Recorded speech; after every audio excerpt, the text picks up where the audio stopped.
इस लेक्चर में हम लोग स्टार्ट करेंगे न्यू चैप्टर, जो कि हमारे सेकेंड बुक का फर्स्ट चैप्टर है, mechanical properties of solid.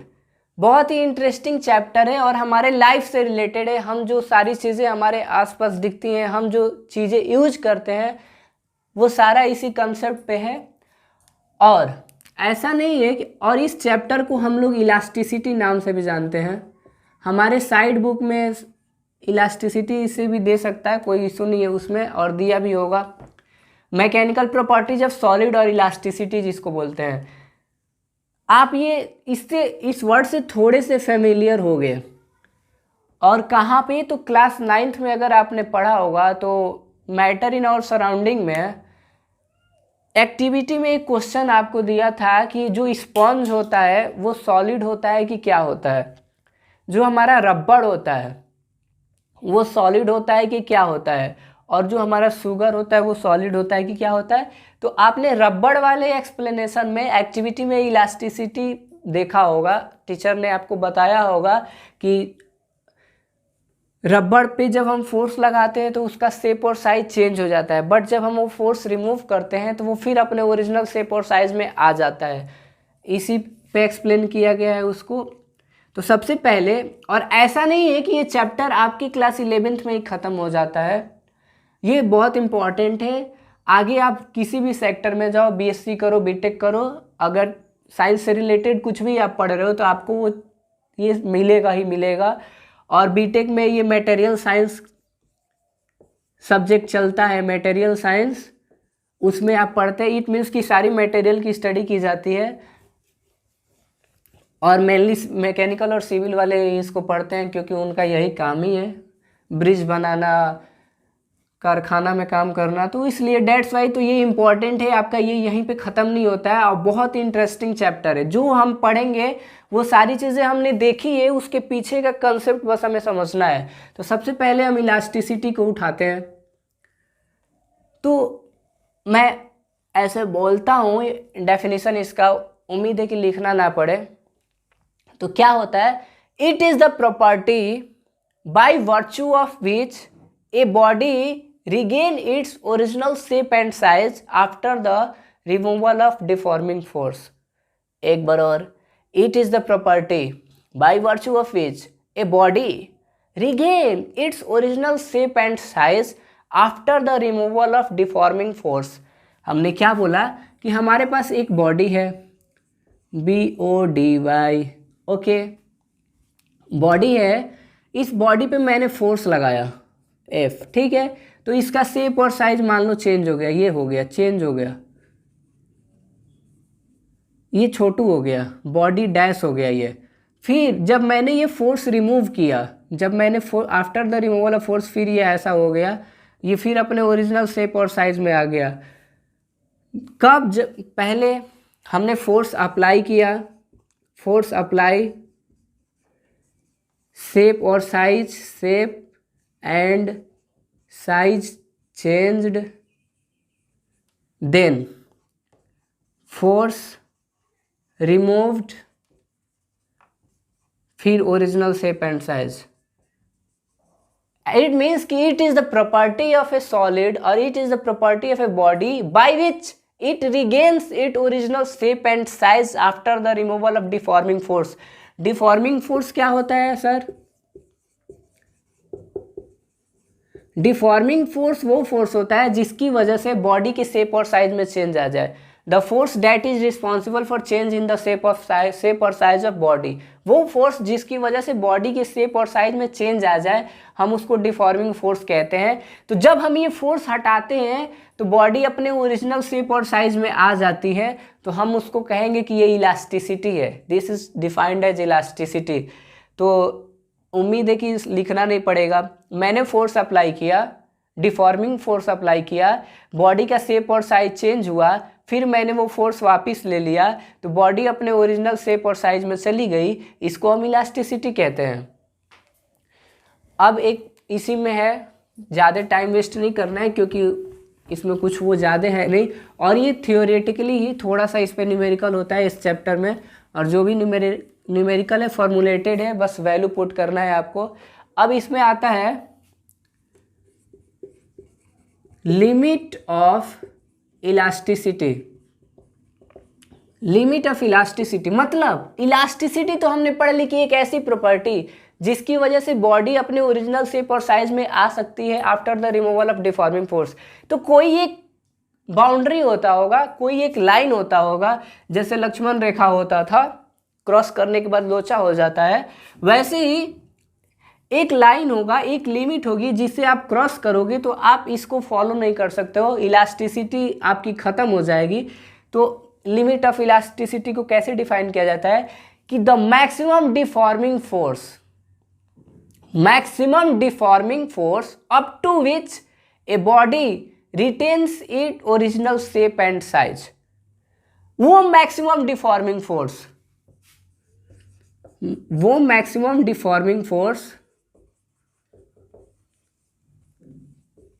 up to which a body retains its original shape and size. This is known as limit of elasticity or limit of elasticity of material. एक जैसे हम एक रबड़ लिए हैं जो हम बालों में लगाते हैं, अब तो लड़के भी लगाते हैं, पता नहीं क्यों लगाते हैं, समझ में नहीं आता है। ठीक है, अच्छी बात है, लगाना चाहिए, लगाने के लिए बना है। तो जो रबड़ लेते हैं और हम रबड़ पे अगर फोर्स लगाते हैं तो एक ऐसा पॉइंट आता है जहां पे हम फोर्स थोड़ा सा भी अधिक करते हैं तो वो ब्रेक कर जाता है। इट मीन्स कि वो फिर अपने ओरिजिनल शेप और साइज में नहीं आ सकता है। तो वही मैक्सिमम डिफॉर्मिंग फोर्स है। लिमिट ऑफ इलास्टिसिटी वो मैक्सिमम डिफॉर्मिंग फोर्स है जहां जाने के बाद हम वापस आ सकते हैं, लेकिन अगर इससे थोड़ा भी ज़्यादा हुआ तो हमारा जो इलास्टिसिटी है वो ख़त्म हो जाता है। तो अभी हम इसको कर्व पढ़ते हैं, उसमें भी हमारा आता है, हुक्स लॉ पढ़ेंगे वो भी आएगा।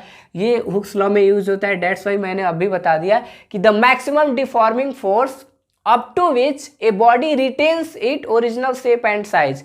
एक ऐसा फोर्स जहां पहुंचने के बाद भी बॉडी अपने ओरिजिनल शेप और साइज में आ सकती है, उसको हम लिमिट ऑफ इलास्टिसिटी कहते हैं। ठीक है, अब हमारा इसमें सबसे शुरू होता है, इसमें छोटे छोटे पार्ट है, छोटे छोटे डेफिनेशन है। अगर एनसीईआरटी बेसिस पे चले तो सबसे पहले आता है हमारा stress. It is not tension, it is not तनाव। ओके, ये हमारा मेंटल स्ट्रेस वाला नहीं है, ये फिजिक्स वाला स्ट्रेस है। तो ये होता है रीस्टोरिंग फोर्स पर यूनिट एरिया।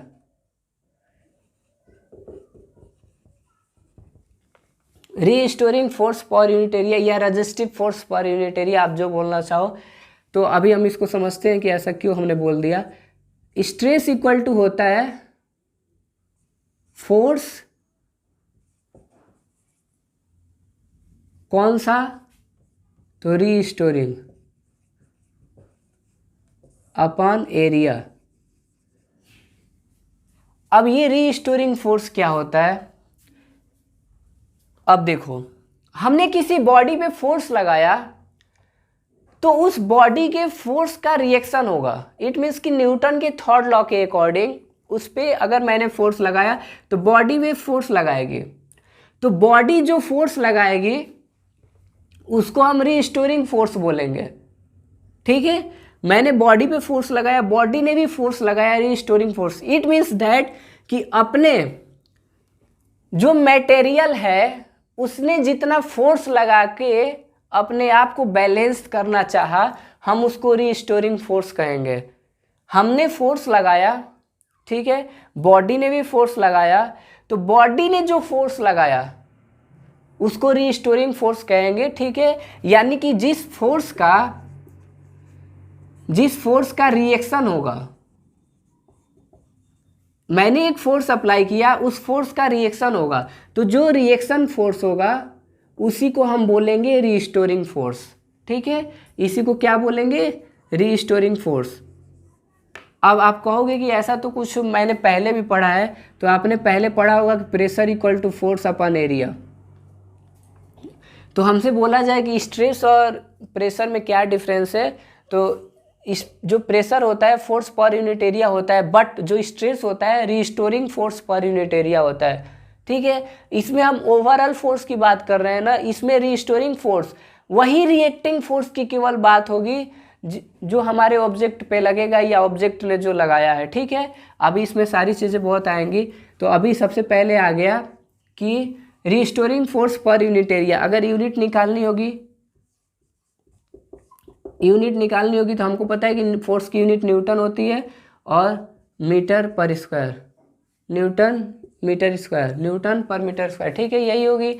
दूसरी लैंग्वेज में अगर लिखना चाहें तो और Nm-2, आपने इसको डायमेंशनल फार्मूला में भी पढ़ा होगा।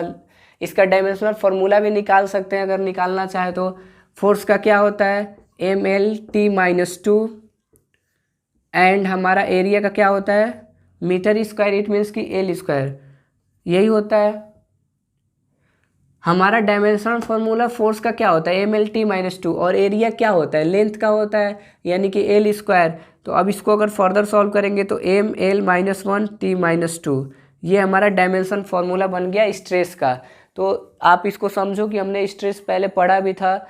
अब देखो स्ट्रेस और प्रेशर अभी हम लोग डिस्कस करेंगे कि क्या डिफरेंस होता है, थोड़ा सा इसके टाइप्स देख लिया जाए। तो अभी तक हमने ये पढ़ा कि रीस्टोरिंग फोर्स पर unit area is known as stress. अब रीस्टोरिंग फोर्स क्या होता है, तो वो फोर्स जिसका रिएक्शन पार्टिसिपेट करता हो। मैंने फोर्स लगाया तो उसमें कुछ रिएक्शन पार्टिसिपेट हुआ ऑब्जेक्ट की तरफ से या बॉडी की तरफ से, तो उसी फोर्स की बात होगी, ठीक है। अब आगे की बात करें तो टाइप्स ऑफ स्ट्रेस होते हैं। आप डेफिनेशन याद रखना, रीस्टोरिंग फोर्स पर यूनिट एरिया, डायमेंशन फॉर्मूला याद रखना, यूनिट याद रखना। अब टाइप्स ऑफ स्ट्रेस की बात करें तो बहुत ही इम्पोर्टेंट कह सकते हैं, थोड़ा सा है। अब देखो पहला होता है टेंसाइल स्ट्रेस, ओके। दूसरा हमारा होता है कंप्रेसिव बोलो या कंप्रेशन बोलो, कंप्रेसिव स्ट्रेस। और हमारा थर्ड होता है टेंसाइल स्ट्रेस हो गया, कंप्रेसिव स्ट्रेस हो गया। एंड पहले इसको देख लो एक बार, धीरे धीरे देखते चलो।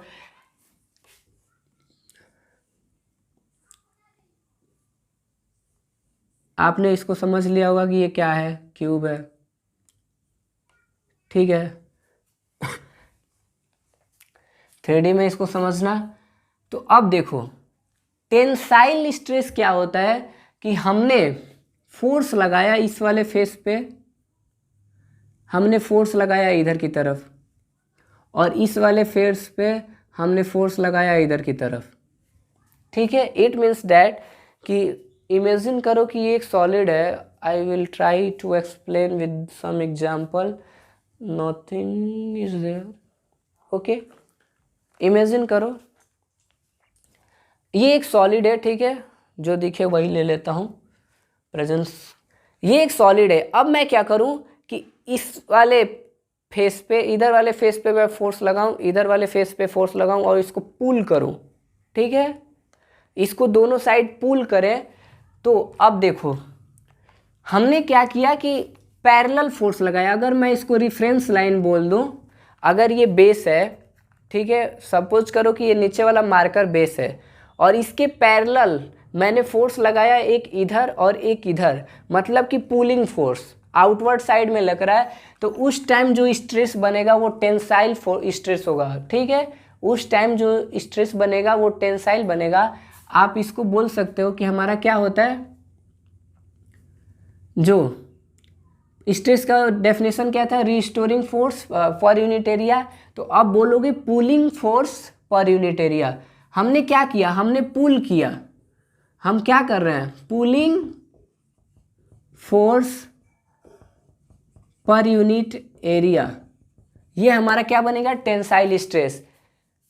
मतलब किसी चीज को अब एक्सपैंड करना। अब जो अब मैंने इसको पुल किया दोनों अपोजिट साइड से, ऐसा छोटा सा था, इसको ऐसा एक्सपैंड कर दिया। जब फोर्स लगाया तो इसमें एक्सपेंशन होने लगा। मतलब कि टेंसाइल स्ट्रेस की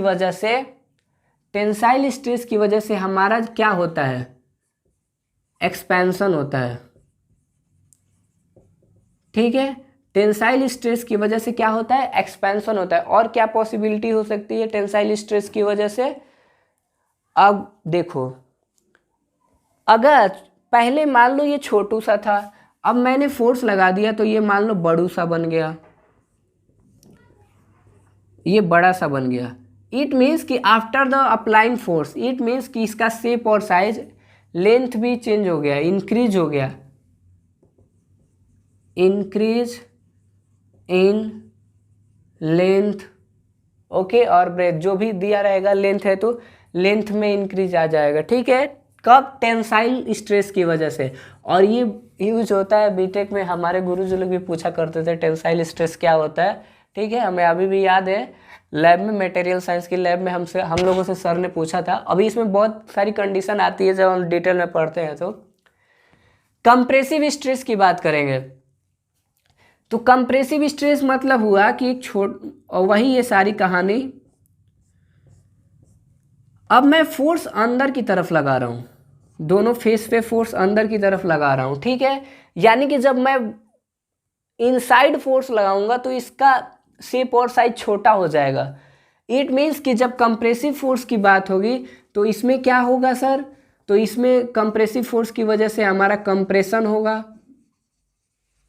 कंप्रेसिव फोर्स की वजह से कंप्रेशन होगा। एंड सेकेंड वन चीज डिक्रीज होगा लेंथ, डिक्रीज इन लेंथ। अब ये हो गया। अब हमारा एक तीसरा क्या है, टेंजेंशियल, टेंजेंशियल स्ट्रेस, ठीक है। अब देखो ये अगर कंप्रेशन वाला आपको समझ में आ गया कि इनसाइड फोर्स लगाना है, इसका एग्जांपल क्या था, मैंने क्यूब बनाया, यूनिट एरिया दिया है, आप ले सकते हो। जैसे मैं बोलूँ पुलिंग फोर्स पर यूनिट एरिया तो टेंसाइल स्ट्रेस, पुशिंग फोर्स पर यूनिट एरिया तो कंप्रेसिव स्ट्रेस या कंप्रेशन स्ट्रेस बोल दो। अब टेंजेंशियल फोर्स